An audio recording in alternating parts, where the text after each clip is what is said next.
झारखंड में बहुमत वाली सरकार का गठन हो गया। मंत्रिमंडल के नाम भी सामने आ गए, मंत्रियों ने शपथ भी ले ली। लेकिन अब नजरें टिकी हैं कि जब सत्ता पक्ष की पूरी तैयारी हो गई, सत्ता पक्ष का जो आंकड़ा है, जो फिगर है, जो बनावट है सरकार की, हेमंत कैबिनेट की, वो नजर आने लगी। तो अब दूसरे खेमे से क्या, यानी कि अब विपक्ष की तरफ से उनका नेता कौन होगा, यानी कौन होगा नेता प्रतिपक्ष, इस पर बहस चल रही है। इन सबके बीच आपको बता दें कि सुप्रियो भट्टाचार्य ने आज प्रेस कॉन्फ्रेंस की और उन्होंने मजाकिया अंदाज में एक खुला ऑफर भी दिया है कि हेमंत असम के मुख्यमंत्री का पद छोड़े और यहां नेता प्रतिपक्ष का पद हासिल कर ले। तो ये एक तरह से उन्होंने कटाक्ष किया है। लेकिन वाकई क्या अब विपक्ष की तरफ से नेता प्रतिपक्ष का चेहरा कौन होगा, ये जानने की हम कोशिश करेंगे। हमारे साथ इस वक्त इष्ट सहयोगी राकेश रंजन जुड़े हुए हैं। रंजन जी, देखिए अब सबकी नजरें टिकी हैं कि आखिर नेता प्रतिपक्ष कौन होगा, तो किसके नाम सामने आ रही है और वजह क्या रहेगी?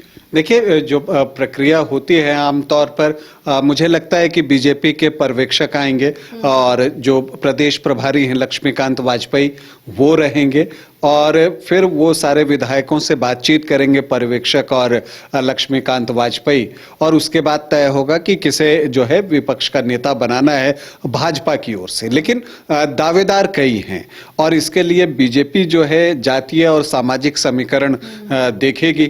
उसे तो सबसे पहले ये तय करना है कि जो वो नेता प्रतिपक्ष बनाएगा वो किस कास्ट कॉम्बिनेशन के तहत बनाएगा। क्या वो ट्राइबल होंगे जो विपक्ष के नेता होंगे? पिछली बार अमर बाउरी थे जो कि एससी कम्युनिटी से थे, तो क्या इस बार ट्राइबल विपक्ष का नेता होगा या किसी अन्य जाति को देखा जाएगा? क्या ओबीसी वर्ग से आएगा? तो ये बहुत तेरे सवाल हैं अभी बीजेपी के सामने। लेकिन एक बात तो है कि देखिए, उन्हें ही बनाया जाएगा नेता प्रतिपक्ष जो कि अनुभवी हों और ज्यादा बार जीते हों, चुनाव जो संसदीय परंपरा है उसका उनको ज्यादा जानकारी हो, इन सारी चीजों तो को। इस पैरामीटर पे आपको फिट कौन दिख रहा है? देखिए, अगर ट्राइबल फेस की बात कीजिए तो जो बीजेपी की आप लिस्ट देखिएगा तो उसमें आपको दिखेंगे बाबूलाल मरांडी जो कि अभी प्रदेश अध्यक्ष हैं, और एक चंपाई सोरेन है जो कि सरायकेला से जीतकर आए हैं। देखिए, ये बातें भी हुई हैं और लक्ष्मीकांत वाजपेयी ने जब पिछली बार मीडिया से बातचीत की थी तो ये बातें भी कही थी कि फरवरी तक जो है नया अध्यक्ष जो है वो आ सकता है। तो अगर बाबूलाल मरांडी अध्यक्ष नहीं रहेंगे तो उस लिहाज से देखिए तो उनका दावा जो है मजबूत बनता है कि हाँ। चंपाई सोरेन अब जेएमएम छोड़कर बीजेपी में गए हैं हाल में ही, तो बहुत ज्यादा वक्त नहीं हुआ, तो ये भी दिक्कत होगी, कहीं विरोध तो नहीं होगा पार्टी में? नहीं, ऐसी कोई बात नहीं। देखिए, अगर कुछ फैसला ले लिया जाएगा तब तो लोग स्वीकार कर सकते हैं, और इसीलिए जो दूसरे दावेदार हैं वो चंपाई सोरेन ही हैं। क्योंकि देखिए, जो चंपाई सोरेन हैं वो 7 बार के विधायक हैं, तो 7 बार से वो विधायक रहे हैं, राज्य के मुख्यमंत्री रह चुके हैं, तो एक उनका भी एक्सपीरियंस है, उनकी बातों का आपको कहिए कि दम भी है और वो एक वजन भी है उनकी बातों का।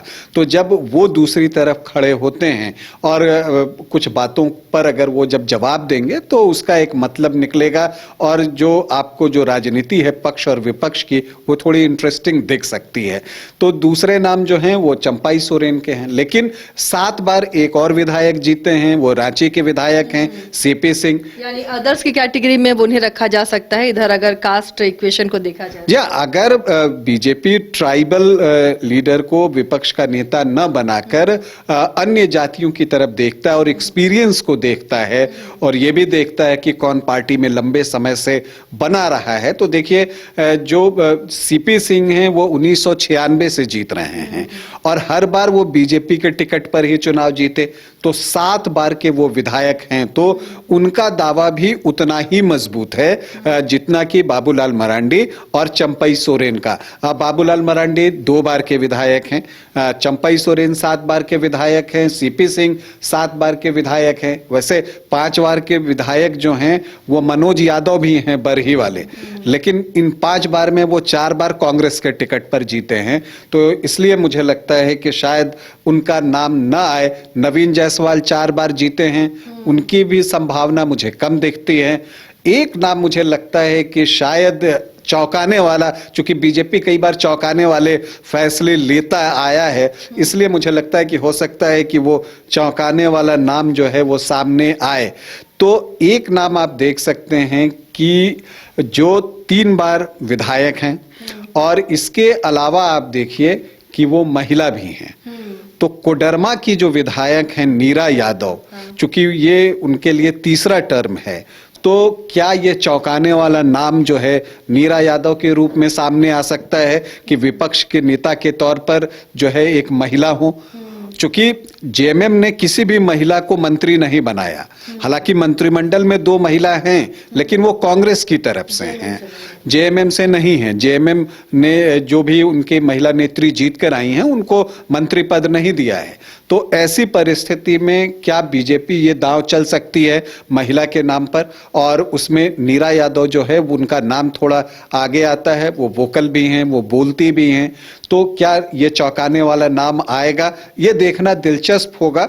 लेकिन इन्हीं चारों में मुझे लगता है कि कोई एक विपक्ष का नेता हो सकता है। ज्यादा संभावना बाबूलाल मरांडी की, फिर चंपाई सोरेन है, सीपी सिंह है, और अगर चौंकाने वाला नाम आता है तो आपको नीरा यादव का आ सकता है। हालांकि कुछ दिनों पहले एक खबर भी आई थी हम लोगों के पास भी कि जो पाकी के विधायक हैं उनके समर्थकों ने बीजेपी ऑफिस के सामने जो है ये मांग की थी और कि विपक्ष का नेता बनाया जाए, चूंकि कुशवाहा वोटर्स बीजेपी को वोट करते रहे हैं, ये उनकी बातें थी। तो अब देखना है कि क्या फैसला जो है, जो पर्यवेक्षक और लक्ष्मीकांत वाजपेयी आते हैं और विधायक क्या चाहते हैं, क्योंकि विधायकों से भी बातचीत होनी है, सहमति भी यहाँ जरूरी हो जाती है। और देखिए वोकल भी होना चाहिए, तमाम जो समीकरण है उसे साधते हुए अगर नेता प्रतिपक्ष वोकल ना हो और बहुत मजबूती के साथ अगर सरकार की जो नीतियां गलत लग रही हैं उनका विरोध ना करे तो फिर बेकार है। जी हाँ, और बिल्कुल संसदीय परंपरा का जो है वो एक ज्ञान भी होना चाहिए, और वो अंदर तक आपको जो है उसके बारे में नॉलेज होना चाहिए, कब मुद्दा उठाना है, किसके तहत मुद्दा उठाना है। तो ये सारी चीजें जो है बहुत काउंट करती हैं। तो देखिए, मुझे लगता है कि ये 4 नाम मुझे दिख रहे हैं। उनकी तरफ से जो मांग की गई है, मुझे उम्मीद कम लगती है कि उनके बारे में ज्यादा विचार किया जाएगा, क्योंकि 3 तो वरिष्ठ नेता ही आप हैं, बाबूलाल मरांडी, चंपाई सोरेन और सीपी सिंह, ये 3 तो वरिष्ठ हैं।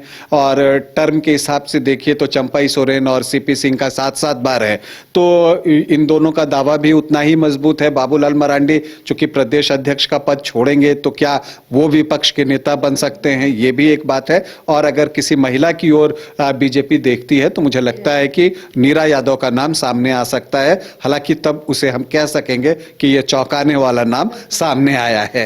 चलिए, तो ये जो 4 नाम सामने आ रहे हैं, इन्हीं में से बीजेपी किसी को नेता प्रतिपक्ष चुनेगी और देखना है कि किसके नाम पर मुहर लगती है। बस थोड़ा सा इंतजार, उसके बाद तस्वीरें साफ हो जाएंगी।